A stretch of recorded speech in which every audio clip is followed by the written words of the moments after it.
Good evening, everyone. Welcome to tonight's edition of 16 Legs to Sea. Hope you're enjoying following along. It's feels like it's been a long time, but on the back of the boat, you will see our new dinghy has arrived. And I went and bought it yesterday, and the guy was nice enough to drive it down.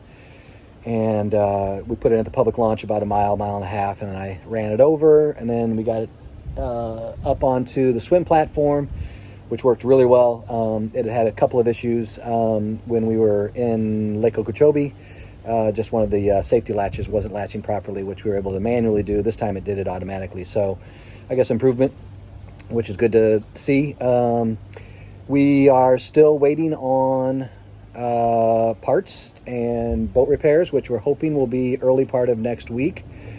And then once those are done, we're hoping that the middle of next week we'll start heading south. Our intention is now almost assuredly to head towards Marathon, spend a couple days in there, and then kind of work around some. We're going to take a couple nights out, or 1 or 2 nights out in Anchor nearby, as we want to just test things out to see how things kind of work out. We want to be close to shore if things aren't, nominal.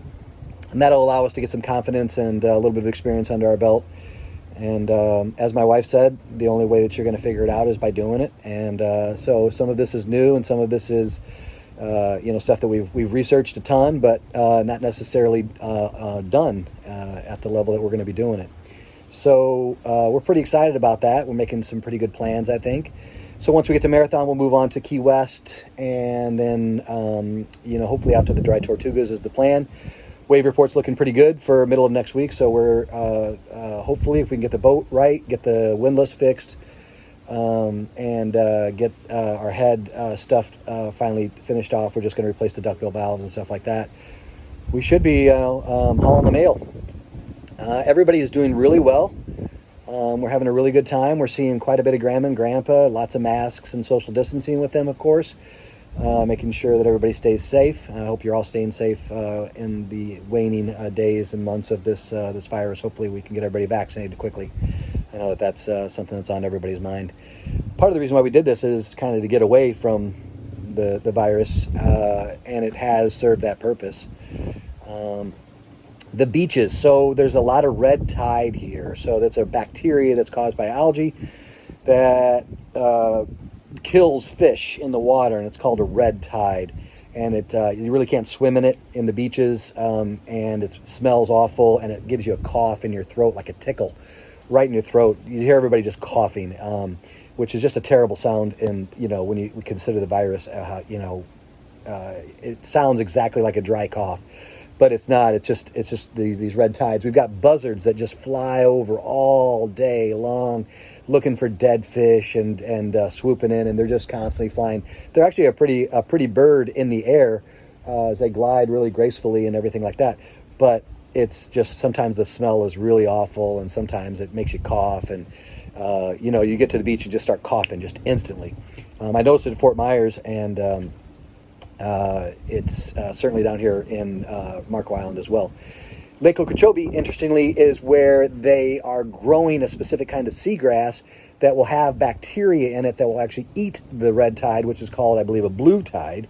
And they're actually raising the level of the lake as the grass grows. It only grows to a certain height based on the height of the surface level of the water. So they're continuing to raise the level of the lake in order to get more of this grass, and then hopefully that will eat and send that bacteria to combat the red tide. But there are good days and bad days, and like 2 days ago it was okay, then yesterday it was awful.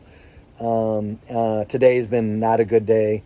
And you can kind of just tell what kind of day it's going to be. You just walk out and look up in the sky and see how many buzzards are flying around. It's really like the indication. Like if you see like 20 buzzards in the sky, you're like, oh man, it's going to be a bad day. Red tide's bad. You only see 1 or 2 buzzards, you're like, oh, okay, today might be an okay day. It's kind of an interesting indicator of the red tide and how that's going to, affect your day. Everything is going really well. We're figuring boat life out pretty well. Kids kind of start school on Monday.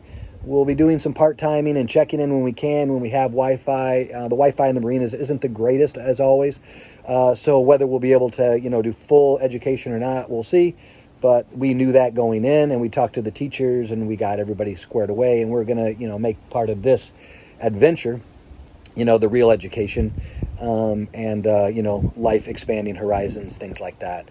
So I think that's it. The cats are doing great. I'm going to post a couple of really cute pictures that occurred from earlier today. So be on the lookout for that. Those tend to get the most likes.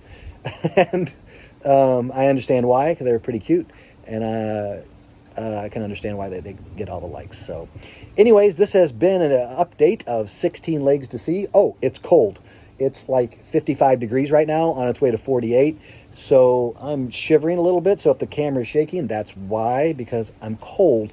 The wind is blowing. The pool, last thing, kids are down at the pool swimming with Janine right now. The pool is like 88 degrees here at the marina, so it's actually really warm. But as soon as you get out of the water, of course, you're freezing. And there's showers there, and you can run in the showers, get warm, and come back.